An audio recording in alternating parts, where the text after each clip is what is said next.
সেটা কিভাবে মাপতে হয় সেটাও জানি না। তো যেহেতু আমরা আর্টের কাজ করি, স্কোয়ার ফুট হিসাবে করি, তো অনেকেই জানতে চান ভাই স্কোয়ার ফুট কীভাবে বের করতে হয়। তো সেই জন্যই এই ভিডিওটা করা। তো এই ভিডিওটা দেখার পরে আশাবাদী যে আপনাদের স্কোয়ার ফুটটা বুঝতে আর কোনো সমস্যা হবে না। তো আমি আপনাদেরকে দেখাচ্ছি। তো এখানে দেখতে পাচ্ছেন একটা সূত্র আছে 144। তো এই সূত্রটা দিয়ে আমরা স্কোয়ার ফুটটা বের করব।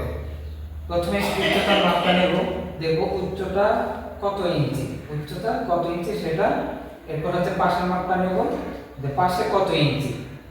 এরপরে এই দুইটাকে গুণ করব, গুণ করার পরে যে ফলাফলটা আসবে সেটা হচ্ছে স্কয়ার ইঞ্চি আর কি। তো ওটাকে আবার 144 দিয়ে ভাগ দেব, তাহলে আমাদের ফুটটা বের হয়ে যাবে।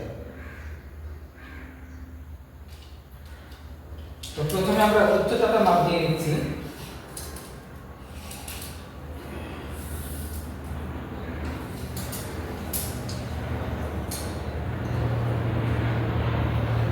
এখানে আছে 80 ইঞ্চি, উচ্চতা আছে 80, আর এটা হচ্ছে ইঞ্চি চিহ্ন। এখন আমি দেখব পাশে কত ইঞ্চি আছে।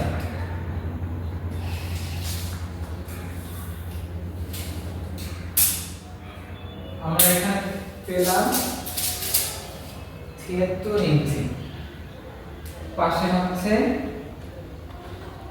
76, এটা হচ্ছে ইঞ্চি। এখন এই দুটাকে আমরা গুণ দেব, 80 পূরণ 76 সমান সমান। তো 80 ইঞ্চি গুণ 76 ইঞ্চি, ফলাফল আসলো 6080 ইঞ্চি। 6080, এটা হচ্ছে ইঞ্চি। এখন এটাকে ভাগ দেব 144 দিয়ে। 6080 ভাগ 144।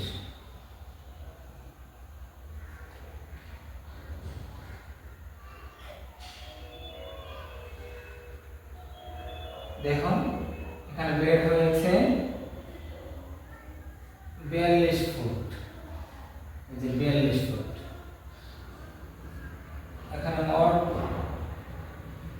দেয়াল আছে 42 ফুট।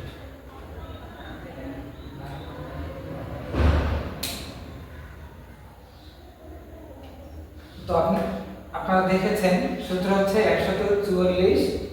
তো আমরা উচ্চতা পেলাম 80 ইঞ্চি, পাশে পেলাম 76 ইঞ্চি। তো 80 পূরণ 76 সমান সমান 6080 ইঞ্চি।